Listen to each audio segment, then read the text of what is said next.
MBBS in North America. 32 లక్షలకే MBBS. ప్రపంచవ్యాప్తంగా గుర్తింపున్న degree. నమస్తే, welcome to పెట్టుబడి. మనం డిఫరెంట్ స్కీమ్స్ గురించి డిస్కస్ చేస్తున్నాం కాబట్టి పోస్ట్ ఆఫీస్లో ఇప్పుడు టాప్ మోస్ట్ అనుకోవచ్చు ఈ స్కీమ్ సుకన్య సమృద్ధి యోజన.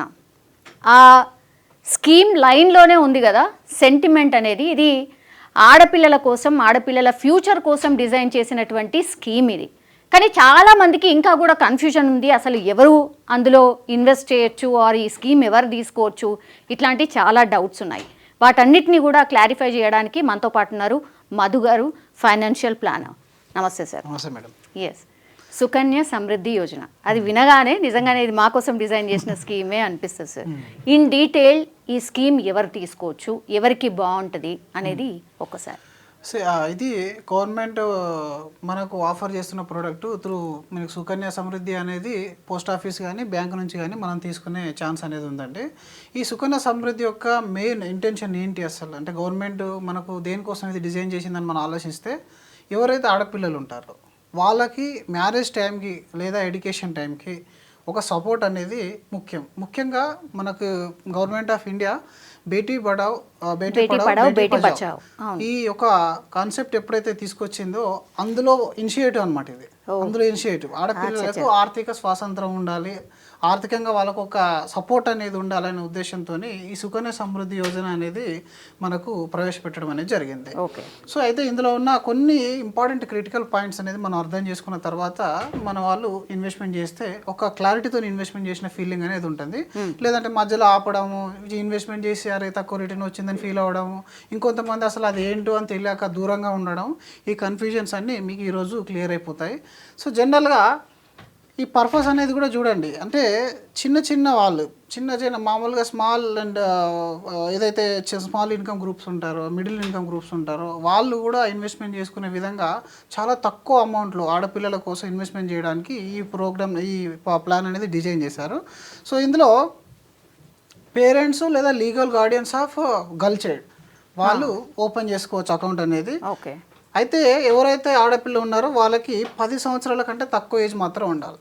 ఇది ఒకటి చాలా క్రిటికల్ పాయింట్. ఎందుకంటే ఇందులో టైం అనేది ఇవ్వాలి కాబట్టి 10 years తర్వాత అయితే మీరు అంత టైం ఇవ్వలేరు ఆ ప్లాన్లో. కాబట్టి 10 సంవత్సరాల కంటే లోపు ఉన్న వాళ్ళు మాత్రమే ఈ ప్లాన్ తీసుకోవడానికి. అంటే పుట్టినప్పటి నుంచా లేకపోతే 1 year ఓల్డా ఎట్లా ఉండాలి? మళ్ళీ 10 years లోపు ఎప్పుడైనా సరే. అవును, 9 years కానీ 8 years కానీ 7 years కానీ 1 year కానీ అది ఏదైనా ఉండొచ్చు. 10 సంవత్సరాల లోపు ఏజ్ ఉండాలి. 11 సంవత్సరాలు ఉన్న వాళ్ళు ఎలిజిబుల్ గారు, సింపుల్ చెప్పాలంటే. రైట్.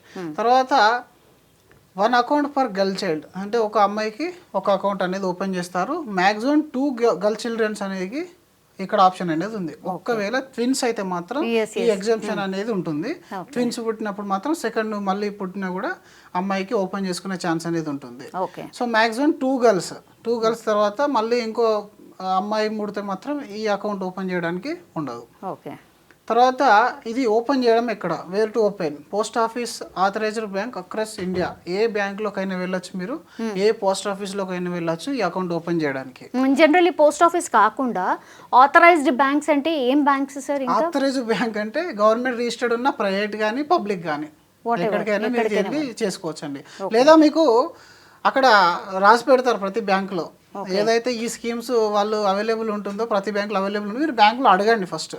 ఆథరైజ్డ్ బ్యాంక్ అంటే గవర్నమెంట్ ఆఫ్ ఇండియా ఆథరైజ్ చేయండి, ఈ ప్రొడక్ట్స్ సెల్ చేయడానికి ఆథరైజ్ చేసిన బ్యాంక్స్ ఏవైతే ఉంటాయో వాటిలలో అవైలబుల్ అనేది ఉంటుంది. సో మినిమం డిపాజిట్ వచ్చేసరికి చూడండి చాలా అంటే చాలా తక్కువ, 250 rupees per year. ఎంత చాలా చిన్న అమౌంట్ కూడా మీరు చేసుకునే ఆప్షన్ అని ఉంటుంది. Maximum deposit 1.5 lakh per year. 1,50,000 కంటే ఎక్కువగా ఇన్వెస్ట్మెంట్ ఈ ప్రోడక్ట్లో మీరు చేయలేరు. రైట్. డిపాజిట్ పీరియడ్ మీరు 15 సంవత్సరాల వరకు డిపాజిట్ చేయాలి. ఎప్పటి నుంచి? మీ అకౌంట్ ఓపెన్ అయినప్పటి నుంచి. అంటే ఇప్పుడు 10 years పాప ఉంటే మ్యాక్సిమం 10 + 15 25 years వరకు. 25 years. అయితే మెచ్యూరిటీ మాత్రం 21 ఉంటుంది. ఈ అకౌంట్ యొక్క మెచ్యూరిటీ అనేది account mature after 21 years from the date of the opening. మీరు ఓపెన్ చేసినప్పటి నుంచి 21 years. ఫస్ట్ ఇప్పుడు మీరు 1 year పాపకి యాజ్ ఎ బర్త్డే గిఫ్ట్ మీరు ఓపెన్ చేశారనుకోండి, తను 21 year వచ్చే నాటికి మెచ్యూరిటీ వచ్చే అమౌంట్ అనేది అక్యుములేట్ అయిపోయి ఇచ్చేస్తారు. రైట్. ఇంట్రెస్ట్ రేట్ కూడా ఇది ఫ్లోటింగ్ అండి, అంటే తగ్గుతూ పెరుగుతూ ఉంటుంది. ఇప్పుడు 9 అంటే దాదాపు 9%తో స్టార్ట్ అయింది ప్రోడక్ట్, ప్రజెంట్ 8.2 నడుస్తుంది. సో ఇది జూలై సెప్టెంబర్ 2025 పీరియడ్లో 8.2 నడుస్తుంది. ఇది కాంపౌండ్ అవుతుంది. చాలా ఇంపార్టెంట్ పాయింట్ ఏంటంటే మీకు ఏదైతే ఇందులో ఇంట్రెస్ట్ వస్తుందో ఆ ఇంట్రెస్ట్ అనేది ఎవ్రీ ఇయర్ మళ్ళీ కాంపౌండ్ అవుతుంది. ఎంత రేట్తోని? ప్రజెంట్ ఉన్న రేట్తోని. కాబట్టి కాంపౌండ్ ఇంట్రెస్ట్ అనేది చాలా పెద్ద క్యాపిటల్ని బిల్డ్ చేస్తుంది. ఇప్పుడు లక్ష ఇన్వెస్ట్ చేసి అది 1,20,000 అయింది అనుకోండి, 1,20,000 మీద ఇప్పుడు అంటే ఇంట్రెస్ట్ రేట్ క్యాల్కులేట్ అవుతుంది. అది బాగా పట్టుకున్నారు మీరు. 8.2 కాంపౌండింగ్ అంటే అదే అనమాట అర్థము. సో తర్వాత రేట్ ఎప్పుడు రివైజ్ అవుతుంది? Quarterly by the government every క్వార్టర్కి మీకు రేట్ అనేది రివైజ్ చేసేస్తుంది. ఇది మనం గుర్తుపెట్టుకోవాలి. చాలా మందికి ఒక కన్ఫ్యూజన్ ఏముంటుందంటే ఇది 8.2 ఫిక్స్, 9% ఫిక్స్ అని అనుకుంటారు. అలా కాదు, గవర్నమెంట్ ఎంతైతే మీకు చేంజ్ చేస్తుందో ఆ చేంజెస్ అప్లికేబుల్ అవుతుంది. ఇంకా విత్డ్రాల్ విషయానికి వస్తే, మరి ఆడపిల్లల కోసం మనం స్టార్ట్ చేసాము, కానీ అందరి జర్నీ ఒకలా ఉండదు కదా. కొన్ని సంవత్సరాల తర్వాత ఫాదర్కి కానీ మదర్కి కానీ మధ్యలో ఇంకేదైనా ఇబ్బందులు వచ్చినప్పుడు, లేదా అమ్మాయికి ఇంకేదైనా వేరే అవసరం వచ్చినప్పుడు విత్డ్రాల్స్ ఎలా ఉంటాయంటే మీకు అప్ టు 50% వరకు విత్డ్రావల్ వస్తుంది ఆఫ్టర్ గర్ల్ టర్న్స్ 18 years. అంటే మేజర్ కావాల్సిందే.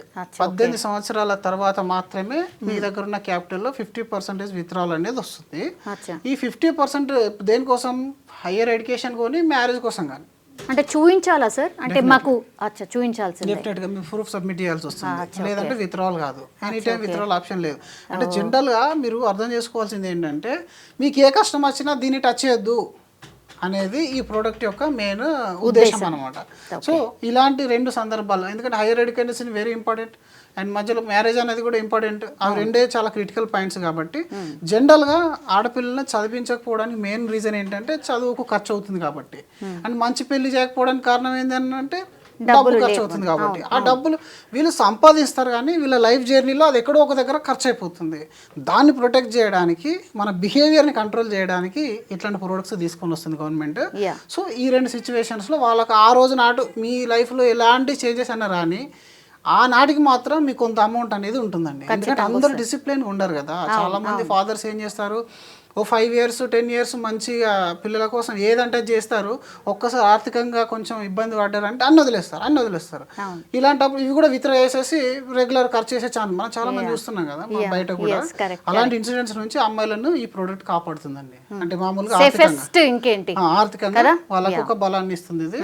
And full maturity amount after 21 years తర్వాత మీ అమౌంట్ మొత్తం మీకు తనకు వచ్చేస్తుంది. ఆ తర్వాత ట్యాక్స్ బెనిఫిట్ చూసుకున్నట్టయితే investment qualifies for tax reduction under 80C. మీరు ఇందులో ఇన్వెస్ట్మెంట్ చేసేది 80C ప్రకారం 1,50,000 వరకు మాత్రం ఇన్వెస్ట్మెంట్ మీకు ట్యాక్స్లో చూపించుకోవచ్చు పర్ ఇయర్. మ్యాక్సిమం అమౌంట్ అంతే, మ్యాక్సిమం ట్యాక్స్ బెనిఫిట్ కూడా అంతే. బికాజ్ ఫాదరో మదరో చూపిస్తారు కాబట్టి వాళ్ళకు ఒక అడ్వాంటేజ్ ఉంటుంది. And interest and maturity amounts are completely tax free. మీకు వచ్చిన మీ ఇంట్రెస్ట్ దాని అయిన కాంపౌండింగ్ అంతా కూడా ట్యాక్స్ ఫ్రీ అండి. ఎందుకంటే మనం అన్ని రోజులు బ్లాక్ చేసి ఉంచుతున్నాం కదా. ఇక్కడ ఒక మైనస్ ఏంటి, మనకు మధ్యలో ఎక్కడ విత్డ్రావల్ రావట్లేదు. మరి ఈ 2 నేను సాక్రిఫైస్ చేసుకున్నాను కదా. రివార్డ్. సో మనం ఏంటంటే ఏ ప్రోడక్ట్ అయినా సరే ఇందులో యూనిక్ పాయింట్ ఏందనేది అర్థం చేసుకుంటే మీకు అది చాలా బాగా అర్థమైపోతుంది అనమాట. ఆ యూనిక్ పాయింట్ మనం మిస్ కావద్దు. అంటే దీన్ని కంపారిజన్ చేసేటప్పుడు కూడా ఇది 8 ఉంది, అది 9 ఉంది, ఇది ట్యాక్స్ ఫ్రీ ఇస్తుంది, అది ట్యాక్స్ పడుతుంది, అట్లాగా చూడొద్దు. ఇక్కడ మీకు ఎందుకు ఇస్తున్నారు tax free? When you are waiting here, ఇక్కడ వెయిట్ చేస్తున్నారు, లాంగ్ పీరియడ్ వెయిట్ చేస్తున్నారు. ఏ అవసరానికి కూడా మీకు రావట్లేదు. ఇది ఓన్లీ ఆ రోజు నాటికి ఇది సేఫ్టీగా ఉంటుంది కాబట్టి దానికోసం ట్యాక్స్ ఫ్రీ ఇస్తున్నారు. సో ఇప్పుడు దీన్ని ఒక ఎగ్జాంపుల్ తో కూడా చెప్పే ప్రయత్నం చేద్దాం. జనరల్ గా చాలా మంది మన దగ్గరకు వచ్చే క్లయింట్స్ కూడా ఒక 5,000 10,000 మాత్రం సుకన్యలో పార్క్ చేస్తాను సార్, కానీ ఎంత వస్తుందో నాకు క్లారిటీ లేదంటారు. ఆన్లైన్లో ఎన్నో క్యాలిక్యులేటర్లు ఉన్నా అది ఒక ఎక్స్పర్ట్ చెప్పడమో లేకపోతే ఇంకొక వ్యక్తి నుంచి వినాలని కోరుకుంటారు అన్నమాట. సో ఒక 10,000 మీరు ఇన్వెస్ట్మెంట్ చేస్తే సంవత్సరానికి ఒక 1,20,000 రూపాయలు మీరు ఇన్వెస్ట్మెంట్ చేస్తారు. టోటల్ ఇన్వెస్ట్మెంట్ ఫర్ 15 years, మీరు 15 సంవత్సరాలు కానీ ఎంత 18 లక్షలు ఇన్వెస్ట్మెంట్ చేస్తారు ఈ ప్రోడక్ట్లో. చేసినప్పుడు ఇందులో ఒక ఇంట్రెస్ట్ ఒకవేళ కాన్స్టెంట్గా 8.2 ఉందని అనుకుందాము. 8.2 ఉంది అనుకుంటే ఇన్వెస్ట్మెంట్ పీరియడ్ 15 ఇయర్స్ చేసాము, maturity 21 including 6 years of interest compounding without deposit. అంటే మొదటి 15 సంవత్సరాలు చేసాము, మనం డిపాజిట్ చేస్తా వదిలేస్తాం. ఆ తర్వాత 15 తర్వాత వదిలేస్తాం, ఏం చేయము. ఇంకా 21 కదా మెచ్యూరిటీ, ఈ 21 దాకా ఇంట్రెస్ట్ కాంపౌండ్ అవుతూ ఉంటుంది. ఈ 18 లక్షలు ఏదైతే ఉంటుందో అది కాంపౌండ్ అయ్యి ఎస్టిమేటెడ్ మెచ్యూరిటీ అమౌంట్ వచ్చి 46,74,000 అప్రాక్సిమేట్లీ అండి. ఇది కూడా ఇంట్రెస్ట్ రేట్ ఫిక్స్డ్ కాదు కాబట్టి కొంచెం అటు ఈ రేంజ్ లో అటు ఇటు అవుతుంది, కానీ మరీ పెద్ద వేరియేషన్ ఏం రాదు. అదృష్టం బాగుంటే ఒకవేళ ఇంట్రెస్ట్ పెరిగితే ఇంకా కొంచెం ఎక్కువ పెరుగుతుంది, తగ్గే ఛాన్సులు ఎక్కువ, అది కూడా చెప్పాలి. కాబట్టి మీరు ఒక 46 లక్షల వరకు అప్రాక్సిమేట్ అమౌంట్ అనేది ఇక్కడ మీకు క్రియేట్ అవుతుంది. Final maturity various depends on the actual quarterly interest rate changes. కానీ ఎంతో కొంత సేఫ్టీ అసెట్ అయితే మీరు అమ్మాయికి ఇవ్వగలుగుతారు అనమాట. Especially middle and lower middle క్లాస్లో అండ్ చాలామంది ఫాదర్స్ డిసిప్లిన్ లేక పిల్లల యుక్త వయసుకు వచ్చే నాటికి వాళ్ళ చదువుకు సపోర్ట్ ఉండట్లేదు, వాళ్ళ యొక్క వివాహానికి కూడా సపోర్ట్ ఉండట్లేదు. అంతకుముందు ఎంతో రకాలు అంటే ముందటగా పాప పుట్టినప్పుడు మంచి మంచి పెద్ద పెద్ద ఫంక్షన్ హాల్లో బర్త్డేలు చేసి అది చేసిన వాళ్ళు ఒక స్టేజ్ తర్వాత అప్పులో కూరుకొని పోవడం, లేదా ఇంకేదైనా ప్రాబ్లం వల్లనో ఇండిసిప్లిన్గా ఉండడం, లేదంటే ఇంకేదైనా బిజినెస్లో లాస్ అవ్వడం. ఎందుకంటే అందరి లైఫ్ ఒకలా ఉండదు కదా. ఇలాంటి సందర్భాల నుంచి కూడా మీరు మీ పాపకు ఇలాంటి మంచి పెద్ద కార్పస్ను ఇవ్వచ్చు. దీనివల్ల ఆ రోజు నాటికి ఎంతో కొంత సపోర్ట్ అయితే అవుతుంది. మొత్తం దీంతోనే అవుతుందంటే అవ్వదు. డెఫినెట్గా మనకు 20 years తర్వాత the value of 46 lakhs become less. జనరల్గా లెస్ అయిపోతుంది, బట్ ఇందులో నుంచి ఒక సపోర్ట్ అయితే ఉంటుంది. మీరు ఇంకా మిగిలింది కూడా చేస్తారు కదా, ఓన్లీ 10,000తో ఆపరు కదా. డిఫరెంట్ ఎఫ్డీలు చేస్తారు, మ్యూచువల్ ఫండ్ చేస్తారు. దానితో పాటుగా ఇది ఒక 20% అజంప్షన్ చేసుకోండి. మీకు ఆ రోజు నాటికి ఇది ఒక 20%, మిగిలింది 80%. ఆ విధంగా పెట్టుకోవాలి. మొత్తం సుకన్య సమృద్ధితోనే మ్యారేజ్ చేసేస్తా అంటే అవ్వదు. మొత్తం సుకన్య సమృద్ధితోనే నేను పెళ్లి చేసేస్తా, తనను చదివిపిస్తా ఫారెన్లో అంటే 50 లక్షలు పెట్టుకొని మీరు అమెరికా వెళ్ళలేరు, టికెట్ కూడా రాదు అప్పటికి. అది కూడా అర్థం చేసుకోవాలి అందరూ. అంటే ఉన్నట్టు మాట్లాడుకోవాలి ఏదైనా సరే. మీకు ఈరోజు 50 లక్షలు కనబడుతుంది చాలా పెద్దగా, కానీ 7% ఇన్ఫ్లేషన్ ఉంది. సో ఎవ్రీ 10 yearsకి దాని వాల్యూ సగం అయిపోతుంది. ఆ రోజు నాటికి మీకు 5 lakhs 6 lakhs ఈ రోజు కరెంట్ ఎంతైతే వస్తుందో అది వస్తుంది. రైట్, మనం ఎంత ఇన్వెస్ట్మెంట్ చేస్తున్నాము, లక్షల్లో ఇన్వెస్ట్మెంట్ చేస్తుంది, ఆ రోజు కూడా లక్షల్లోనే ఉంటుంది దాని వాల్యూ, కోట్లలో అయితే ఉండదు. సో అందరూ చాలా మిస్ అయ్యే పాయింట్ ఇది. బట్ ఆ చిన్న అమౌంట్ కూడా సేఫ్టీతో కూడుకొని ఉన్నది. ట్యాక్స్ బెనిఫిట్స్ అనేటివి ఉన్నాయి. అండ్ లైఫ్లో ఏది ఎలా జరుగుతుందో తెలియదు కాబట్టి అట్లీస్ట్ ఒక సింపుల్ సేఫ్టీని మనం ఇవ్వగలుగుతామండి ఈ ప్రోడక్ట్ నుంచి. సార్ ఇంకో డౌట్ ఏముందంటే సార్, మంత్లీ 10,000 కదా సార్, ఒక్కొక్కసారి మనం స్కిప్ కావచ్చు, ఒక్కొక్కసారి మనం కట్టలేం అనుకోండి, అప్పుడు ఎట్లా? సో కట్టకుండా మీరు ఎంతైతే కట్టాలో అది అక్యుములేట్ అవుతుంది. మీరు సేమ్ ఇది సేవింగ్స్ బ్యాంక్లో మీరు ఎంత అమౌంట్ పెడితే అంత ఇంట్రెస్ట్ ఇచ్చినట్టే ఇది కూడా అంతే అండి. కట్టకుంటే మీరు ఎంతైతే కట్టారో అది అక్యుములేట్ అయిపోతుంది. 2 years కట్టి వదిలేస్తే 2 years ఎంత ఉందో ఆఫ్టర్ 21 years వరకు అది అట్లాగే కాంపౌండ్ అవుతూనే ఉంటుంది. ఒక మంత్ స్కిప్ అయింది, ఆ నెక్స్ట్ మంత్ కట్టేయచ్చు, ఏం కాదు, నో ప్రాబ్లం. మీరు ఎంత పెడితే అంత పెరుగుతుంది, సింపుల్. కాబట్టి ఇలా పెద్ద అట్లాంటి పాలసీ కాదు ఇది, ఇది డిపాజిట్ ఇన్వెస్ట్మెంట్. సో ఇంకొకటి ఏంటంటే yearly and monthly investment comparison కూడా ఒకటి నేను ప్రిపేర్ చేసే ప్రయత్నం చేశాను. 10,000 రూపాయలు ప్రతి నెల సేవింగ్ చేస్తున్నాను. అందరికి మరి 10,000 అంటే సాలరీడ్ వాళ్ళకి ఓకే, బిజినెస్ వాళ్ళకి ఎవ్రీ మంత్ 10,000 అంటే అవ్వదు కదా. సో మీరు అదే 1,50,000 రూపాయలు ఇయర్లీ ఇన్వెస్ట్మెంట్ అయితే చేశారనుకుందాము. రైట్, ఇప్పుడు ఈక్వలెంట్ అమౌంట్ ఎంత, 12,500 రూపాయలు పర్ మంత్ అనేది మీకు సేవింగ్స్ లాగా ఉంటుంది ఇందులో ఇన్వెస్ట్మెంట్. సో ఇక్కడ మ్యాక్స్ లిమిట్ 1,50,000, మనం ఎంత ఇన్వెస్ట్మెంట్ చేస్తాం 22 lakhs, 8.2% కాంపౌండ్ ఇంట్రెస్ట్ అని అనుకుంటే మీకు 21 year తర్వాత వచ్చే అమౌంట్ 58.4 lakh రూపీస్ అప్రాక్సిమేట్లీ వస్తుందండి. ఇక్కడ ట్యాక్స్ బెనిఫిట్ అనేది 1.5 lakhs, ఇక్కడ కూడా 1.5 lakhs. సో ఇక్కడ కూడా ట్యాక్స్ ఫ్రీ, ఇక్కడ కూడా ట్యాక్స్ ఫ్రీ వస్తుంది. సో రెండిట్లలో మనకి అంటే 1,50,000 పైన చాలా మంది కంపారిజన్ చెప్తారు. ఈ 1,50,000 మీద కంపారిజన్కి ఇంత వస్తుంది. ఎందుకంటే మ్యాక్సిమం ఇంతే కాబట్టి మీకు 60 లక్షల ఫండ్ క్రియేట్ కావాలి అనుకున్నప్పుడు మాత్రం ఈ ప్రోడక్ట్ అనేది మీరు ఇప్పుడు మీ ఇన్వెస్ట్మెంట్లో అమ్మాయి గురించి సపోజ్ ఒక సంవత్సరానికి మీరు ఒక 3 లక్షల రూపాయలు సేవింగ్ చేయాలనుకున్నారు అమ్మాయి పేరు మీద. ఆ 3 లక్షల్లో ఇందులో మ్యాక్సిమం 1,50,000 ఉంది. ఈ 1,50,000 ఇందులో మీరు సెగ్రిగేట్ చేశారంటే 50% in safety asset, remaining 50 on మీరు ఎక్కడే డిఫరెంట్ అసెట్లో మీరు సేవ్ చేసుకోవచ్చు. లేదు నాకు ఇంత వద్దు అనుకున్నప్పుడు మీరు ఇయర్లీ 1 lakh చేస్తారా, 50,000 చేస్తారా, మీ చాయిస్. అంటే మీ రిస్క్ టేకింగ్ కెపాసిటీని బట్టి మీరు ప్లాన్ చేసుకోవాలి తప్ప అమ్మాయి గురించి మొత్తం సుకన్య సమృద్ధి పెట్టద్దు. అది కూడా తప్ప, ఎందుకంటే ఇక్కడ ఉన్న రిస్క్ ఏంది, ఇంట్రెస్ట్ రిస్క్, లాంగేవిటీ రిస్క్. ఎంత లాంగ్ టర్మ్ వెళ్ళిన కొద్దీ మీకు ఇన్ఫ్లేషన్ తగ్గిపోతుంది కాబట్టి అదొకటి. 2 రిస్కులు. ప్లస్ పాయింట్ మాట్లాడుకుంటే సేఫ్టీ, మైనస్ పాయింట్ మాట్లాడుకుంటే ఇంట్రెస్ట్ రేట్ అనేది మనకు జనరల్గా ఈక్విటీతో పోలిస్తే తక్కువ వస్తుంది. అండ్ మనకు లాంగ్ పీరియడ్స్ అనేది వెయిటింగ్ అనేది ఉంటుంది తప్ప మీరు ఇప్పుడు డీటెయిల్గా అర్థం చేసుకున్నారు కదా, డిసిజన్ తీసుకోవడానికి ఈజీగా ఉంటుంది. లేదంటే ఇవి రెండింటి మధ్యలో అసలు కంపారిజన్ తెలియకుంటే ఎక్కడ పెట్టానో తెలియదు, ఏ పాలసీ తీసుకున్నో తెలియదు. రైట్. సో కాంపౌండ్ రిటర్న్ కూడా మీకు ఏ విధంగా క్యాలిక్యులేట్ అవుతుంది అనేది కూడా మేము ఇక్కడ చూపించాను చూడండి. ఇంతకుముందు ఆ టేబుల్లో చూపించింది అదే కదా? సేమ్ అదే అంతే. ఇక్కడ మెచ్యూరిటీ అనేది 10,000 పర్ మంత్ చేస్తే 46, 1.5 lakh రూపీస్ చేసేస్తే 58 lakhs. సో దీన్ని సేమ్ ఇక్కడ కూడా మనకి కాంపౌండ్ రిటర్న్ అందరికీ తెలిసే ఉంటుంది. సో జనరల్ అయితే ఇది మీరు మైండ్లో పెట్టుకోండి, ఇక్కడ 40 lakhs అనే మైండ్లో పెట్టుకున్నారు అనుకోండి, ఈజీగా అర్థమైపోతుంది. సో ఆడపిల్లలకు ది బెస్ట్ స్కీమ్ అంటారు? ది బెస్ట్ స్కీమ్ అయితే నేను చెప్తాను, ఎందుకంటే మీకు ఇక్కడ సేఫ్టీ అనేది ఉంది. అండ్ మీకు 21 years దాకా ఎలాంటి టచ్ చేయడానికి లేదు, 18 years దాకా అయితే పార్షల్ విత్డ్రాల్ కూడా లేదు. కాబట్టి బ్లాక్ చేసి లాంగ్ 10 years వరకు ఉంచడానికి ఇది ఒక మంచి ప్రోడక్ట్ అని చెప్తాం.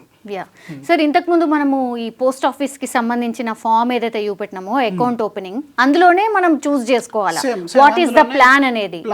అదే కదా దీనికి సుకన్య సమృద్ధికి ఒక ఫామ్ కూడా ఇచ్చినట్టున్నారు, అది కూడా చూసే ప్రయత్నం చేద్దాం ఒక్కసారి సార్. సో ఇది సేమ్ పోస్ట్ ఆఫీస్లో ఉండే అకౌంట్ ఓపెనింగ్ ఫామ్ అన్నమాట. సో ఇందులో మనం ఎవరైతే గార్డియన్ అప్లికెంట్ ఉన్నారో వాళ్ళు ఇక్కడ రాసుకోవాలి. ఆ తర్వాత వాళ్ళ యొక్క అకౌంట్ ఓపెనింగ్ దేనికోసం చేస్తున్నారో వాళ్ళ అమ్మాయి పేరు అంటే మనకి ఎవరైతే డాటర్ ఉన్నారో ఆ డాటర్ పేరు చేసుకోవాలి. ఆ తర్వాత ఎంత అమౌంట్ ఇన్వెస్ట్మెంట్ చేస్తున్నారు, ఆ తర్వాత అది మనం మెన్షన్ చేసుకొని మోడ్ ఆఫ్ పేమెంట్ అనేది మెన్షన్ చేసుకోవాలి. Depositor name, date of birth, Guardian, father details అన్నీ కూడా రెగ్యులర్ డీటెయిల్స్ అండి. ఇలా పెద్ద కాంప్లికేట్ అంటే ఏముండదు. మీ address, PAN number, Aadhaar number, type of account, so అన్నీ కూడా మీరు చేసేసుకుంటే సరిపోతుంది. ఇలా పెద్దగా అంటూ ఏముండదు. ఇంకొకటి నామినేషన్ అనేది ప్రాపర్గా మెన్షన్ చేసుకోవాలి, ఎందుకంటే లాంగ్ పీరియడ్స్ ఉంటున్నాయి కాబట్టి. ఎవరు మీ నామినీ, నామినీ ఎవరు అనేది మీరు మెన్షన్ చేయాలి. అంతే సింపుల్. మీకైతే అందులో కన్ఫ్యూజన్ అయితే ఏముండదు. All right. సో ఇది ఇన్ డీటెయిల్గా సుకన్య సమృద్ధి యోజనకి సంబంధించి ఎవరు ఇన్వెస్ట్ చేస్తే బాగుంటుంది అండ్ గర్ల్ చైల్డ్ ఫాదర్స్ ఎవరైతే ఉన్నారో వాళ్ళకు ది బెస్ట్ స్కీమ్ ఇది. ఒక ఇన్వెస్ట్మెంట్ పర్పస్గా అంటే ఇక దీంట్లోనే పెట్టి ఇక మర్చిపోవచ్చా అంటే కాదు, ఇది one of the best scheme. ఇందులో కొంత అమౌంట్ సేవ్ చేస్తే అక్కడికి వస్తుంది, పెళ్ళయ్యేటప్పటికి అక్కడికి వస్తుంది, బిడ్డకి ఇంత అమౌంట్ అనేది ఉంటుంది, కనబడుతుంది అనే సాటిస్ఫాక్షన్ మాత్రం ఉంటుంది. సో ది బెస్ట్ స్కీమ్ అనేది సార్ కూడా చెప్తున్నారు కాబట్టి ఇంకా కూడా మీకు ఏమైనా డౌట్స్ ఉన్నాయా సుకన్య సమృద్ధి యోజనకి సంబంధించి, ఇంకేమైనా డౌట్స్ ఉంటే కూడా దయచేసి కామెంట్ రూపంలో తెలియజేయండి. బికాజ్ నెక్స్ట్ ఎపిసోడ్ మనం చేసినప్పుడు కింద మీరు ఏమైనా డౌట్స్ ఉంటే వాటిని కూడా క్లారిఫై చేసే ప్రయత్నం అయితే చేయబోతున్నాం. థ్యాంక్ యూ అండి, థ్యాంక్ యూ సో మచ్.